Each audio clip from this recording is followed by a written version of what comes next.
Hai peserta didik kelas 3. Yuk kita belajar tematik lagi. Hari ini kita masuk tema 2, subtema 1, pembelajaran 3 dan 4. Siapkan alat tulis dan buku tematik kalian ya. Perhatikan dongeng berikut ini. Judul dongengnya adalah Asal Mula Buah Kelapa. Seorang laki-laki mendaki gunung yang tinggi. Ia ingin mengunjungi penyihir sakti. Penyihir sakti mempersilahkan laki-laki itu masuk ke pondoknya. "Wahai penyihir sakti, ada sesuatu yang ingin kumohon darimu," kata laki-laki itu sambil menunduk dengan hormat.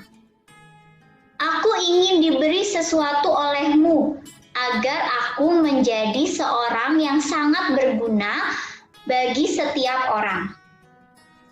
"Permintaanmu cukup bagus," sahut penyihir sakti. Ia mengeluarkan sebuah kotak hijau kecil dan dia berkata, "Kau baru boleh membukanya jika kau sudah tiba di rumah." Laki-laki itu menerima kotak hijau tersebut dengan perasaan gembira. Setelah mengucapkan terima kasih, dia berjalan menuruni gunung. Di tengah perjalanan, dia tergoda untuk membuka kotak hijau itu. Ia ingin melihat apa isinya. Namun, ia tidak jadi membukanya karena ia ingat pada pesan penyihir sakti. Ketika tiba di kaki gunung, lagi-lagi dia tergoda ingin melihat isi kotak hijau tersebut. Ia lalu membuka kotak hijau itu. Tiba-tiba, laki-laki itu berubah menjadi pohon yang daunnya panjang dan buahnya besar-besar. Terdengar suara penyihir sakti dari puncak gunung. "Karena kau tidak mematuhi kata-kataku, kau berubah menjadi pohon kelapa. Namun, permohonanmu tetap terkabul. Kau sangat berguna. Tiap bagian darimu berguna bagi manusia. Daunmu, buahmu, dan batangmu dapat dimanfaatkan manusia." Sejak saat itu, pohon kelapa cepat berkembang biak, sehingga bisa dijumpai di mana-mana. Orang menghargai pohon kelapa karena banyak gunanya.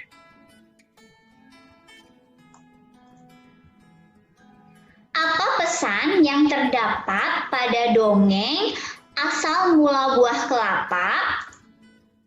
Pesannya adalah mematuhi perintah atau peraturan yang diberikan kepada kita dan bersikap sabar.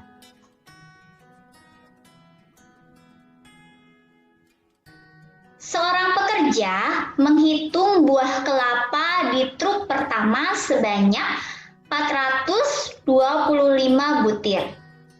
Di truk kedua ada 590 butir buah kelapa. 425 ditambah 590 sama dengan 1015. Jika posisi gambar truk diubah seperti ini, yang tadinya di kiri berubah jadi di kanan, yang kanan menjadi di kiri. 590 ditambah 425 sama dengan 1015. Ternyata jumlah buah kelapa tetap sama meskipun posisinya kita rubah. Sehingga dapat ditulis 425 ditambah 590 sama dengan 590 ditambah 425.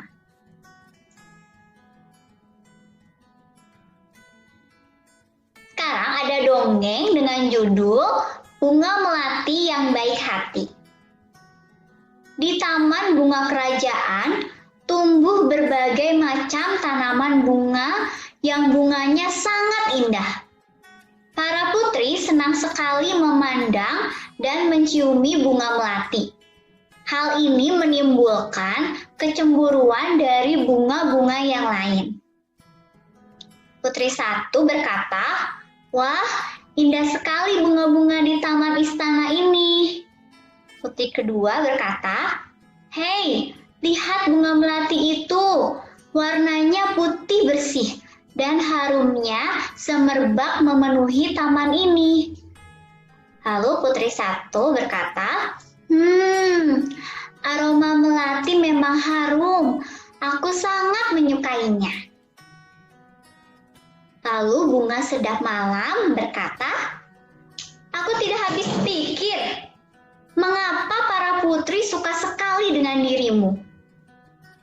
Lalu bunga anggrek berkata, "Iya, padahal dirimu berbunga kecil, berdaun besar, dan berbatang keras." Ditambahkan oleh bunga mawar biru, "Walaupun engkau harum, namun mudah layu jika dijadikan pajangan di vas bunga, karena pasti akan terlihat jelek sekali jika sudah layu dipajang di sana." Bunga melati hanya diam dan tetap tersenyum. Senyumnya yang manis membuat keharuman dirinya semakin merebak. Udara di taman bunga kerajaan bertambah wangi dan bertambah banyak kumbang yang datang berdatangan di taman tersebut. Kedatangan para kumbang yang bertambah banyak membuat semua bunga di taman, bunga di kerajaan sangat senang. Mereka pun sibuk menyapa para kumbang dan mempersilahkan menghisap sari madu yang ada pada setiap bunganya. Para bunga tentu tidak akan bisa berbunga lagi jika tidak ada kumbang yang datang dan menghisap sari madu mereka. Bunga sedap malam dan bunga yang lainnya kini telah mengerti kenapa bunga melati sangat wangi sekali. Bunga-bunga yang lain meminta maaf kepada bunga melati atas perasaan cemburu mereka. Kini mereka mengakui bahwa keberadaan bunga melati itu justru harus disyukuri. Bunga sedap malam berkata, "Ternyata aroma harummu mengundang para kumbang datang. Tanpa dirimu, taman ini akan sepi dari kumbang-kumbang. Maafkan aku, Melati." Lalu bunga anggrek berkata, "Aku juga mau minta maaf, Melati. Selama ini aku iri padamu. Ternyata keberadaanmu sangat bermanfaat untuk kami." Lalu bunga mawar biru berkata, "Selama ini aku juga berburuk sangka padamu, Melati. Aku minta maaf ya." Bunga melati berkata, "Aku sudah memaafkan kalian, teman-teman. Sekarang kita bisa berteman tanpa ada prasangka buruk." Sekarang, tulislah 4 tokoh yang ada pada dongeng beserta karakternya.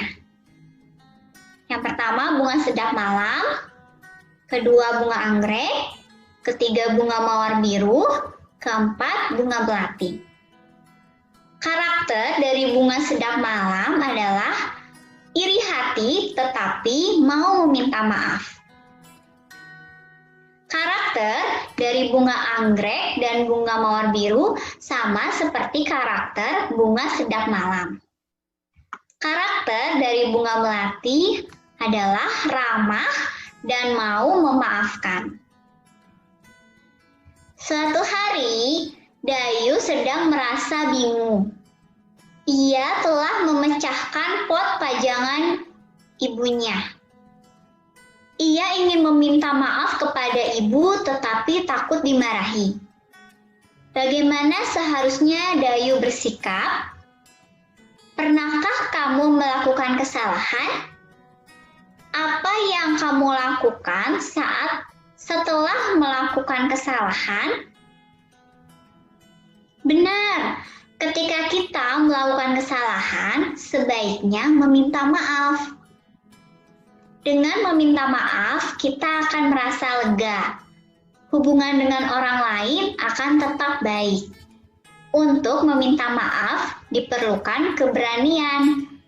Anak-anak pemberani akan meminta maaf jika telah melakukan kesalahan.